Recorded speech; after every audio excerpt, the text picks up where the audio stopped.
ഓം ശ്രീ ഗണേശായ നമഃ. ഓം ശ്രീ സരസ്വത്യൈ നമഃ. ഓം ശ്രീ ഗുരുഭ്യോ നമഃ. സമസ്തജനകല്യാണേ നിരതം കരുണാമയം നമാമി ചിന്മയം ദേവം സദ്ഗുരും ബ്രഹ്മവിദ്വരം. മൂകം കരോതി വാചാലം പങ്കും ലംഘയത്തെ ഗിരിം യത്കൃപാതമഹം വന്ദേ പരമാനന്ദമാധവം പരമാനന്ദമാധവം.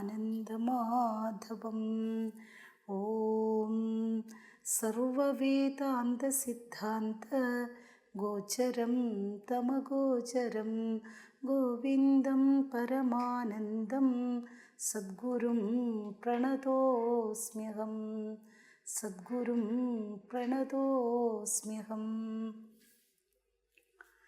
നമ്മൾ 384 ശ്ലോകം വരെയാണ് കണ്ടത്. 184 ശ്ലോകം വരെ കണ്ടു. 182 മുതൽക്കൊന്ന് വായിച്ചിട്ട് തുടങ്ങാം.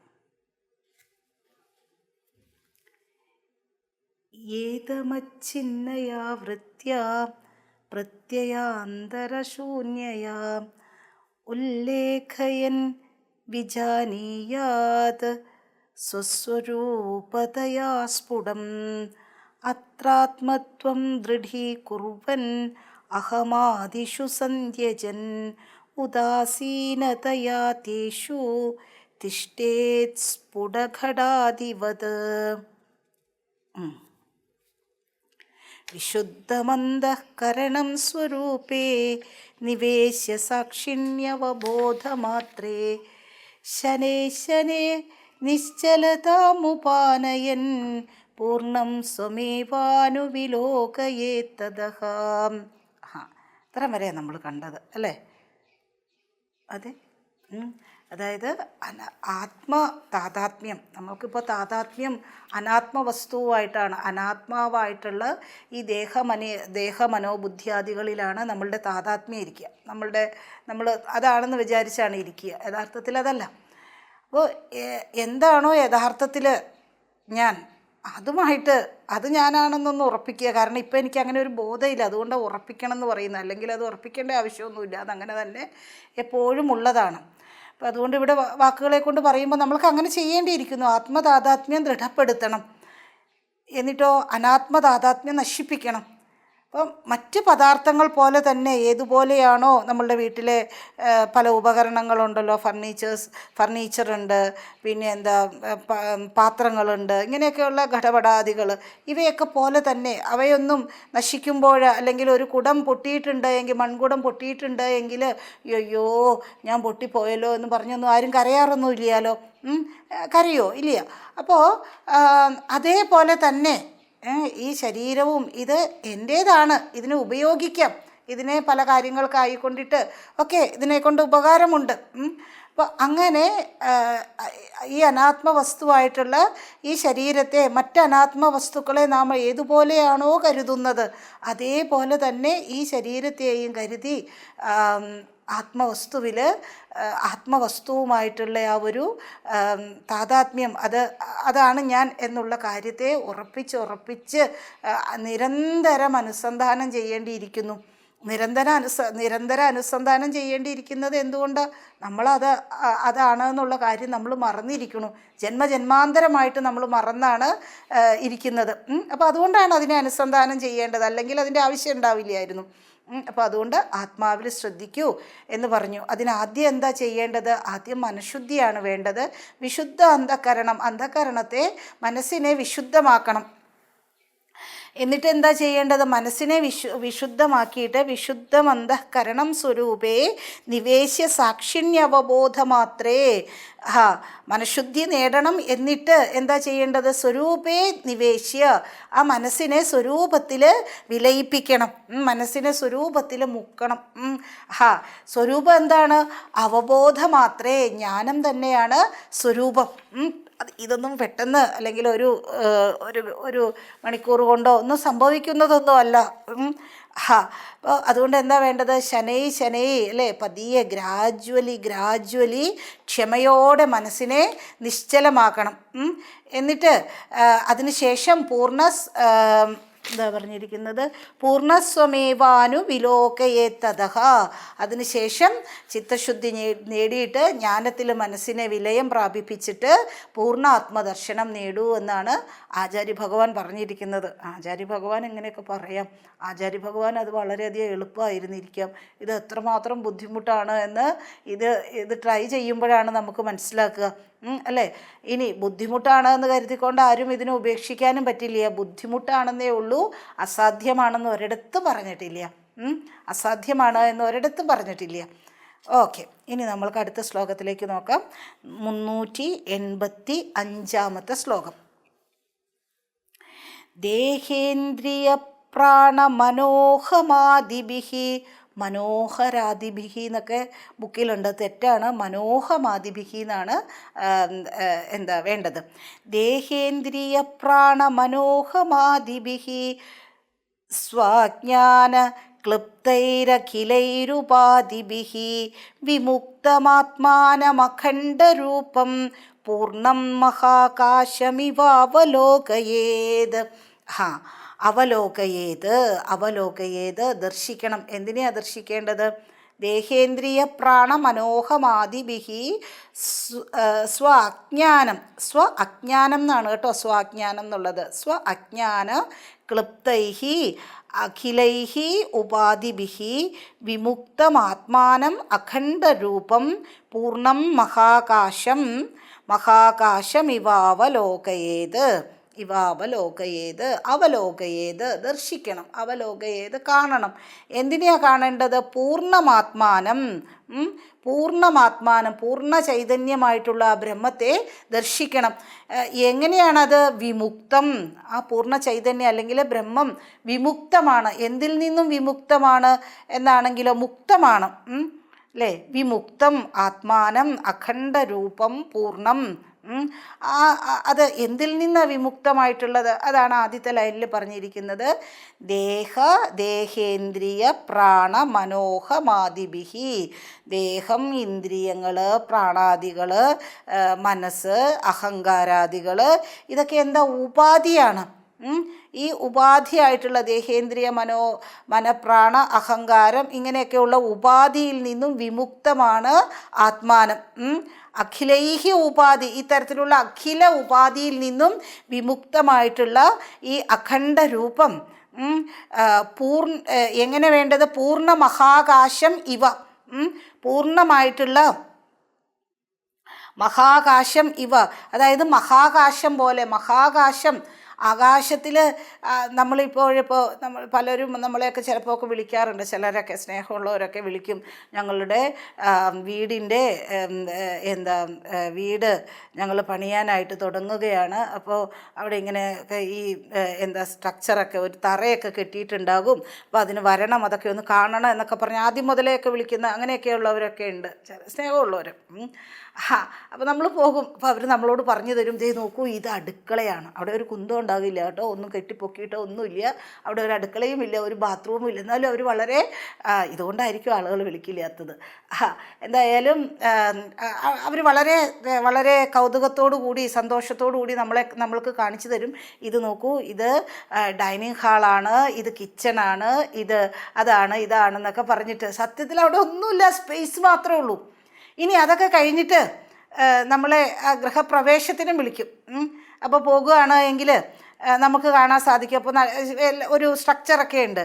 പക്ഷേ അവിടെ ആ ഒരു ഭിത്തി കൊണ്ട് ഖണ്ഡിതമായപ്പോഴും അതില്ലാതെ ഇരുന്നപ്പോഴും ഈ ആകാശത്തിനെ സംബന്ധിച്ചിടത്തോളം അതിനൊന്നും പറ്റിയിട്ടില്ല. അതെപ്പോഴും ഒരുപോലെയാണ്. അവിടെ നമ്മൾ വീട് കെട്ടിയിട്ടുണ്ട് എങ്കിലും വീട് കെട്ടിയിട്ടില്ല എങ്കിലും ഈ മൺകുടത്തിൽ എങ്ങനെയാണോ ഒരു സ്പേസ് ഉള്ളത്, അത് പൊട്ടിയിട്ടുണ്ട് എങ്കിലും പൊട്ടിയില്ല എങ്കിലും ഒക്കെ ഒരുപോലെയാണ്. ആ സ്പേസിനെ സംബന്ധിച്ച് നോക്കുമ്പോൾ ഒരുപോലെയാണ്. പക്ഷെ നമ്മളുടെ ചിന്തയിൽ നമ്മൾ വരികയാണ് ഈ ഉപാധിയാൽ, ഈ ഭിത്തിയാകുന്ന ഉപാധിയാൽ അല്ലെ മൺകുടമാകുന്ന ഉപാധിയാൽ ഈ ഈ ഈ ആകാശം, ഈ സ്പേസ് എന്നുള്ളത് ഖണ്ഡിതമായിരിക്കുന്നു, അല്ലെങ്കിൽ ഇത് ലിമിറ്റഡ് ആണ് എന്ന് നമ്മളങ്ങനെ മനസ്സിലാക്കുകയാണ്. ഇത് അജ്ഞാന ക്ലിപ്തം, അതെ, സ്വ അജ്ഞാന ക്ലിപ്തം. ഇതാണ് ഒരുവൻ്റെ ഇഗ്നോറൻസ്, അജ്ഞാനം എന്ന് പറയുന്നത്. ഈ ഇല്ലാത്തതിനെ നമ്മൾ ഉണ്ടെന്ന് ഇങ്ങനെ കാണുന്നു എന്ന് കരുതിക്കൊണ്ട് അത് വളരെ ഒരു കുറച്ച് കാലം മാത്രം നിലനിൽക്കുന്ന ഒന്നാണ്. ഉണ്ടായി നിലനിന്ന് മറിയുന്ന ഒന്ന് സത്യമാകില്ല. സത്യമായിട്ടുള്ളത് അതിൻ്റെ അധിഷ്ഠാനം മാത്രമാണ്. ഇത് മനസ്സിലാക്കാതെ നാം ഉപാധി ഭേദം കൊണ്ട് ഇതാണെന്നൊക്കെ പറഞ്ഞു വയ്ക്കും, അല്ലേ? യഥാർത്ഥത്തിൽ പൂർണ്ണ ആത്മാവ് എന്താണ്? ഉപാധികളിൽ നിന്നും അഖിലൈഹി ഉപാധിഹി വിമുക്തം. എല്ലാ ഉപാധികളിൽ നിന്നും മുക്തമാണ് പൂർണ്ണമായിട്ടുള്ള ആത്മാവ്, വിമുക്ത ആത്മാനം. അത് അഖണ്ഡമാണ്, ഒന്നുകൊണ്ടും അതിനെ ഖണ്ഡിക്കാനായിട്ട് സാധിക്കില്ല. പൂർണ്ണ മഹാകാശം പോലെ, ആകാശം പോലെ. ഇനി ഒന്നുകൂടി നമുക്കിത് വായിച്ചിട്ട് അടുത്ത ശ്ലോകത്തിലേക്ക് കിടക്കാം. ദേഹേന്ദ്രിയ പ്രാണമനോഹമാദിഭിഃ സ്വാജ്ഞാനക്ലിപ്തൈരഖിലൈരുപാധിഭിഃ വിമുക്തമാത്മാനമഖണ്ഡരൂപം പൂർണ്ണം മഹാകാശമിവാവലോകയേത്. ഘടകലശകുശൂലസൂചിമുഖ്യൈഃ ഗഗനമുപാദിശതൈർവിമുക്തമേകം ഭവതി ന വിവിധം തഥൈവ ശുദ്ധം പരമഹമാദിവിമുക്തമേകമേവ. ഘടകലശകുശൂലസൂചിമുഖ്യൈഃ ഗഗനമുപാദിശതൈർവിമുക്തമേകം ഭവതി ന വിവിധം തദൈവ ശുദ്ധം പരമഹമാദി വിമുക്തം ഏകമേവ. ഗഗനം ഘടകലശ കുശൂലസൂചിമുഖ്യൈഃ ഗഗനം ഉപാധിശതൈർവിമുക്തമേകം. പലതരത്തിൽ ഈ ഗഗനം എന്നുള്ളത് എന്താ? ആകാശം, അല്ലേ? ആകാശം അത് ഉപാധിശതൈഹി വിമുക്തം, ഒരു തരത്തിലുള്ള ഉപാധിയും ഇല്ലാത്ത ഏകമായിട്ടുള്ള ഒന്നാണത്. ഉപാധി ഉണ്ടെന്ന് തോന്നും നമ്മൾക്ക്. എങ്ങനെയൊക്കെയുള്ള ഉപാധിയാ? ഘടം, ഒരു മൺകുടം തുറന്നു വച്ചിട്ടുണ്ട് എങ്കിൽ ഈ ആകാശത്തെ നമ്മൾ പരിമിതപ്പെടുത്തി എന്ന് നമ്മൾക്ക് തോന്നും. ഈ ഘടത്തിൻ്റെ ഉള്ളിൽ നമ്മൾ ആ ഘടം ആകുന്ന ആ പ്രതലം കൊണ്ട് ആകാശത്തെ ഖണ്ഡിച്ചു എന്ന് തോന്നും. മാത്രമോ കലശം, അല്ലേ? മറ്റുള്ള ഒരു കലശം അറിയാലോ, അല്ലേ? അമ്പലത്തിലൊക്കെ ഉള്ള കലശം ഉണ്ടല്ലോ, അതുകൊണ്ട് അതേൽ. പിന്നെയോ കുശൂലം എന്ന് വെച്ചിട്ടുണ്ടെങ്കിൽ എന്ന് പറയുക. ഇത് എന്താണെന്ന് വെച്ചിട്ടുണ്ടെങ്കിൽ ഈ കളപ്പുരയൊക്കെ ഇല്ലേ, ഈ കൃഷിസ്ഥലങ്ങളൊക്കെ ഉണ്ടല്ലോ, കൃഷിസ്ഥലത്തൊക്കെ നമ്മളൊരു വീടൊക്കെ വലിയ പൈനാപ്പിൾ തോട്ടമായിരിക്കും, അതിൻ്റെ അകത്തൊരു കുഞ്ഞൊരു വീടൊക്കെ കെട്ടിവെക്കും, അല്ലേ?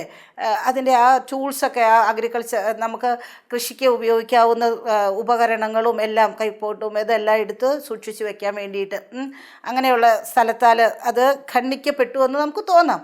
സൂചിമുഖേഹി, സൂചിയുടെ മുഖം എന്നാണ് ശരിക്കും പറയേണ്ടത്. സൂചിയുടെ മുഖമാണത്, അല്ലേ? നമ്മൾ പറയുക സൂചിയുടെ കണ്ണ് പോലെ വളരെ ചെറിയ സ്പേസാണത്. അപ്പോൾ ഏതുപോലെയാണോ ഇവയാലൊക്കെ ഈ ആകാശം വിഭജിക്കപ്പെട്ടതായിട്ട് തോന്നുന്നത്, പ്രത്യക്ഷപ്പെടുന്നതേ ഉള്ളൂ. അത് സത്യമൊന്നുമല്ല, കുറച്ച് കാലത്തേക്കേ അത് ഉണ്ടാകുകയുള്ളൂ. യഥാർത്ഥത്തിൽ ആകാശം ഒന്നാണ്, മാത്രമല്ല ഈ പരിധികളിൽ നിന്നും മുക്തവുമാണ്. ഇപ്പം ആകാശത്തിനോട് ചോദിച്ചു നോക്കൂ, ഈ ഭിത്തി ഒരു ഭാരമാണോ? ഒന്നുമില്ല, അതറിയുന്ന പോലുമില്ല.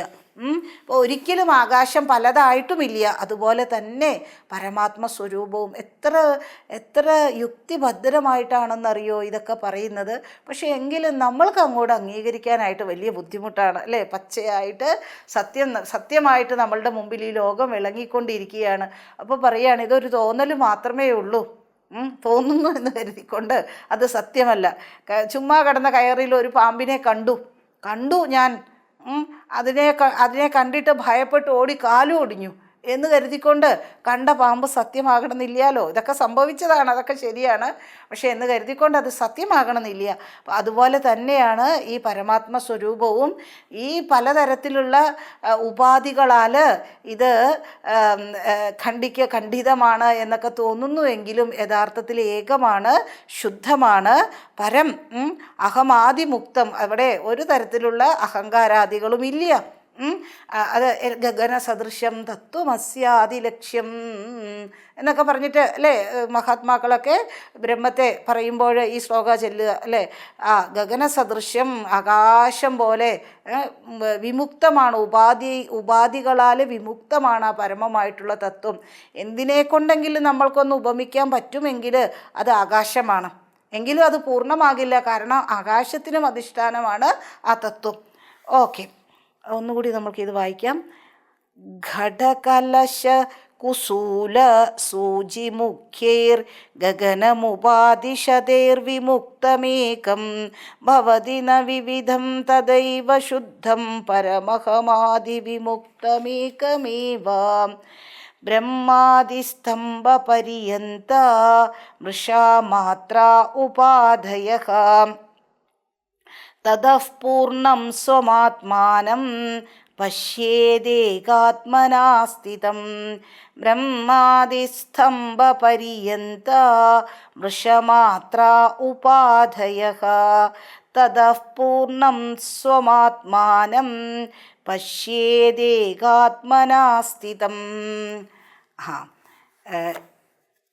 ബ്രഹ്മാദിസ്തംഭപര്യന്ത മൃഷാമാത്ര ഉപാധയ. നോക്കൂ, ഈ ഉപാധികളെല്ലാം മൃഷാമാത്ര. മൃഷ എന്ന് വെച്ചാൽ എന്താ? അത് തെറ്റാണ്, അല്ലെങ്കിൽ അസത്യമാണ്. മൃഷ അസത്യമാണത് അല്ലേ. എത്ര ത്രിസർഗോ അമൃഷ. ത്രിസർഗങ്ങൾ അല്ലെങ്കിൽ ഈ ത്രിവിധ സൃഷ്ടി എവിടെയാണോ സത്യം എന്നതുപോലെ ഭാസിക്കുന്നത്, സത്യം എന്നതുപോലെ എന്നാണ്. പക്ഷേങ്കിൽ എന്നതുപോലെ എന്ന് കരുതിക്കൊണ്ട് സത്യമാകണമെന്നില്ല. അതുപോലെ തന്നെ ഇവിടെയും പറഞ്ഞിരിക്കുന്നു, എല്ലാ ഉപാധികളും ഉപാധയ, സർവ ഉപാധികളും ഏതു മുതൽ ഏതുവരെ? ബ്രഹ്മാജി മുതൽ. ബ്രഹ്മാജിയോ? ഓ, ബ്രഹ്മാവ്, വിഷ്ണു, ശിവൻ. നിങ്ങളിങ്ങനെയുള്ള കാര്യങ്ങളൊന്നും വിളിച്ച് ഓപ്പണായിട്ട് പറയരുത്. അതും യൂട്യൂബിലൊക്കെ ഇടുന്നതാണിത് അല്ലേ. പക്ഷേ സത്യം അതാണ്. എല്ലാ ഉപാധികളും ഇതിൻ്റെ ഒരു ഭാഗം കണ്ടിട്ട് കണ്ടോ ഇവരിങ്ങനെ പറഞ്ഞു എന്ന് പറയരുത് കേട്ടോ. ഇതിന് മുമ്പും പിമ്പും ഒക്കെ ഉണ്ട്. വിവേക ചൂടാമണി ആദ്യത്തെ ശ്ലോകം മുതൽ കേട്ട് മനസ്സിലാക്കിയിട്ട് വേണം ഇതിലേക്ക് എത്താനായിക്കൊണ്ടിട്ട്. അപ്പോൾ എല്ലാ ഉപാധികളും ബ്രഹ്മാവ് മുതൽ സ്തംഭം വരെ. സ്തംഭം എന്ന് വെച്ചിട്ടുണ്ടെങ്കിൽ ഒരു ഒന്നിനും കൊള്ളില്ലാത്ത ഒരു കുറ്റി അല്ലേ, അതുവരെ മൃഷാമാത്ര എല്ലാം അസത്താണ്, അല്ലെങ്കിൽ എല്ലാം മിഥ്യയാണ്, എല്ലാം ഫോൾസ് ആണെന്നാണ് പറഞ്ഞിരിക്കുന്നത്. എല്ലാം മിഥ്യയാണ്. പിന്നെ ഇപ്പം നമ്മളിപ്പോൾ അവിടെ ആരെയാ? അവർ ഫേക്കാണ്, ഇവർ ഫേക്കാണ്, അത് ഫേക്കാണ്, ഇത് എല്ലാം ഇങ്ങനെയാണെന്നേ. എല്ലാം ഇങ്ങനെയാണെന്ന് പറഞ്ഞാൽ എന്താ അർത്ഥം എടുക്കേണ്ടത്? ഇതെല്ലാം ഒന്നിൽ കാണുന്ന ഒരു തോന്നൽ മാത്രമാണ്. ആ ഒന്നാണ് സത്യം, അദ്വൈതമാണ് സത്യം. ബാക്കിയെല്ലാം അതിൽ തോന്നുന്നതാണ്, അല്ലെങ്കിൽ എല്ലാം സത്യമാണെന്ന് എടുക്കണം. ഓക്കെ, ഉപാധി തലത്തിൽ വ്യത്യസ്തമാണ്. ഉപാധി പറയുമ്പോൾ നമ്മളിപ്പോൾ ബ്രഹ്മാവും ഉറുമ്പും എന്ന ഒന്നാണോ? അങ്ങനെ പറയാൻ പറ്റില്ല. ഉപാധി തലത്തിൽ വ്യത്യാസമുണ്ട് അവിടെ. അവ തമ്മിൽ വ്യത്യാസമാണ്. ഉറുമ്പ് പോലെ അല്ല, ബ്രഹ്മാജിയും ഉറുമ്പും ഒക്കെ തമ്മിൽ നല്ല അന്തരമുണ്ട്. കരിമൂർഖൻ പാമ്പ്, അത് ആ ഉപാധിയാണത്. പക്ഷേങ്കിൽ ആ ഉപാധി എന്നെ ഭയപ്പെടുത്തിയിട്ടുണ്ടെങ്കിൽ ഈ ഉപാധി ഓടും. ഉപാധി തലത്തിൽ വ്യത്യാസമുണ്ട്. അവർക്ക് പലതും ചെയ്യാനൊക്കെ സാധിക്കും. ഉപാധിക്ക് പലതും ചെയ്യാനൊക്കെ സാധിക്കും. അപ്പോൾ ഉപാധികൾ തമ്മിൽ വ്യത്യസ്തമാണ്. ഒന്ന് ശക്തമാകാം, ഒന്ന് വളരെ ദുർബലമാകാം. പക്ഷേ നാം ഇവിടെ സംസാരിക്കുന്നത് പരമാത്മ സത്വസ്വരൂപത്തെക്കുറിച്ചാണ്. ആ പരമാത്മ സത്യത്തെക്കുറിച്ചാണ്. ആ പരമാത്മ സത്യം ഉപാധി വിമുക്തമാണ്. ബ്രഹ്മാജിയും ഒക്കെ ഉപാധി തലമാണ്. ഇൻ എസൻസ് തത്വപരമായിട്ട് പറയുമ്പോൾ സർവവും ബ്രഹ്മമാണ്. പക്ഷേ ഉപാധിയാൽ പറയുകയാണ് എങ്കിൽ അത് സത്യമല്ല. പരമസത്യം ഉപാധി മുക്തമാണ്. അപ്പോൾ ഉപാധി തലത്തിൽ നിന്നും അതീതമാകുകയാണ് വേണ്ടത്. എന്താ ഉപാധി? ഇനി കൂടുതൽ പറയാൻ പറ്റില്ല. ഉപാധിയൊക്കെ എന്താണെന്ന് അറിയണമെങ്കിൽ ഇതിനു മുമ്പുള്ള ക്ലാസ്സിലൊക്കെ നമ്മൾ ഉപാധിയെ വളരെയധികം വിശദീകരിച്ചിട്ടുണ്ട് അല്ലേ? ഈ ശരീരം ഉപാധിയാണ്. ഉപസമീപേ സ്ഥിത്വ സ്വീയാൻ ഗുണാൻ അന്യത്ര ആദദാതി. അടുത്തിരുന്നിട്ട് മറ്റൊന്നിൻ്റെ ഗുണങ്ങളെ ഇങ്ങോട്ട് എടുക്കുകയാണ്, ഒരു മാറ്റവും വരുത്താതെ ഇങ്ങോട്ട് എടുക്കുകയാണ്. അതുപോലെയാണ് ബ്രഹ്മാദിസ്തംഭപര്യന്ത മൃഷാ മാത്ര ഉപാദയഃ തതഃ പൂർണ്ണം സ്വമാത്മാനം പശ്യേദേകാത്മനാ സ്ഥിതം. എത്ര ഭ്രാന്ത്യാ കൽപ്പിതം തദ്വിവേകേ തത്തന്മാത്രം നൈവ തസ്മാത് വിഭിന്നം. ഭ്രാന്തിർനാശേ ഭ്രാന്തി ദൃഷ്ടാ ഹി തത്വം രജ്ജുസ്തദ്വത് വിശ്വമാത്മസ്വരൂപം. എത്ര ഭ്രാന്ത്യാ കൽപ്പിതം തദ്വിവേകേ തത്തന്മാത്രം നൈവ തസ്മാത് വിഭിന്നം. ഭ്രാന്തിർനാശേ ഭ്രാന്തി ദൃഷ്ടാ ഹി തത്വം രജ്ജുസ്തദ്വത് ആത്മസ്വരൂപം. എത്ര ഭ്രാന്ത്യാ കൽപ്പിതം. ഇതെല്ലാം എവിടെയാണോ ഭ്രാന്തിയാൽ കൽപ്പിക്കപ്പെട്ടിട്ടുള്ളത്, അതായത് ഭ്രാന്ത്യാ കൽപ്പിതം, ഭ്രാന്തിയാൽ ഓരോന്ന് കൽപ്പിച്ചു കൂട്ടും, സങ്കല്പിച്ചു കൂട്ടും. അതൊക്കെ എങ്ങനെയാണോ അങ്ങനെയൊക്കെ സംഭവിക്കുന്നത്. ഭ്രാന്തിയാ കൽപ്പിതം സംഭവിച്ചിട്ടുള്ളത്. അത് ജ്ഞാനം ഉണ്ടായിട്ടുണ്ട് എങ്കിൽ അതെന്താണെന്ന് മനസ്സിലാകും. ജ്ഞാനം ഉണ്ടാകാത്തിടത്തോളം കാലം ഇതൊക്കെ നമ്മൾക്ക് വളരെയധികം കൺഫ്യൂഷനെ മാത്രമേ തരികയുള്ളൂ. ഇപ്പം ഭ്രാന്തി നശിച്ചിട്ടുണ്ട് എങ്കിൽ മനസ്സിലാകും ഞാൻ കണ്ട പാമ്പ് അതിൻ്റെ സത്യം കയറാണ് എന്നുള്ളത്. അപ്പോൾ ഈ പറഞ്ഞുവല്ലോ ബ്രഹ്മാദി മുതലുള്ള ഉപാധി, അതിലെ സത്യം എന്നുള്ളത് പരമാത്മ സ്വരൂപമാണ്. ഉപാധി എന്നുള്ളത് ഫോൾസാണ്, അല്ലെങ്കിൽ അസത്യമാണ്. ഏതുവരെ നമ്മൾക്ക് ഈ ഭ്രാന്തിയിലാണ് നമ്മളെങ്കിൽ നമ്മൾക്ക് മനസ്സിലാകില്ല. ഭ്രാന്തി മാറിക്കഴിയുമ്പോൾ സത്യം തെളിയും അല്ലേ? ഇപ്പം അവിദ്യ നശിച്ചിട്ടുണ്ട് എങ്കിൽ ഇനി ഈ കണ്ടതെല്ലാം വേണമെങ്കിൽ അധ്യസ്ഥമെല്ലാം അധിഷ്ഠാനം തന്നെ എന്നും വേണേൽ മനസ്സിലാക്കാം അല്ലേ? കണ്ട പാമ്പ് യഥാർത്ഥത്തിൽ ആ കയറ് തന്നെയായിരുന്നു. ആ കയറിനെ തന്നെയാണ് ഞാൻ പാമ്പാണെന്ന് കണ്ട് തെറ്റിദ്ധരിക്കുകയും ഭയന്ന് ഓടുകയും ഒക്കെ ചെയ്തത് ആ കയറിനെ കണ്ടിട്ടാണ്. അതുപോലെ തന്നെ ഈ അധ്യസ്ഥമായിട്ടുള്ളതെല്ലാം, ഈ പ്രപഞ്ചം, ഈ സർവപ്രപഞ്ചവും യഥാർത്ഥത്തിൽ അധിഷ്ഠാനമായിട്ടുള്ള ശുദ്ധ ചൈതന്യം തന്നെയാണ് എന്ന് മനസ്സിലാകും. ഭ്രാന്തി മാറിയിട്ടുണ്ടെങ്കിൽ ചികിത്സ ആവശ്യമാണ് കേട്ടോ. ഇല്ലെങ്കിൽ വലിയ ബുദ്ധിമുട്ടാണ്. ഭ്രാന്തിന് ചികിത്സിക്കണം അല്ലേ? അപ്പോൾ ഈ ഭ്രാന്ത് നമ്മളെയൊക്കെ പിടികൂടിയിരിക്കുകയാണ്. ഓക്കെ. എത്ര ഭ്രാന്ത്യാ കൽപ്പിതം തദ്വിവേകേ തത്തന്മാത്രം നൈവ തസ്മാത് വിഭിന്നം. ഭ്രാന്തിർനാശേ ഭ്രാന്തി ദൃഷ്ടാ ഹി തത്വം രജ്ജുസ്തദ്വത് വിശ്വമാത്മസ്വരൂപം. നമുക്കിപ്പോൾ ഇവിടെ നിർത്താം, എന്നിട്ട് അടുത്ത ദിവസം നോക്കാം ബാക്കി. ഓം പൂർണ്ണമദഃ പൂർണ്ണമിദം പൂർണ്ണാത് പൂർണ്ണമുദച്യത്തെ പൂർണ്ണസ്യ പൂർണ്ണമാദായ പൂർണ്ണമേവാവശിഷ്യത്തെ. ഓം ശാന്തി ശാന്തി ശാന്തി. ഹരി ഓം ശ്രീ ഗുരുഭ്യോ നമഃ. ഹരി ഓം.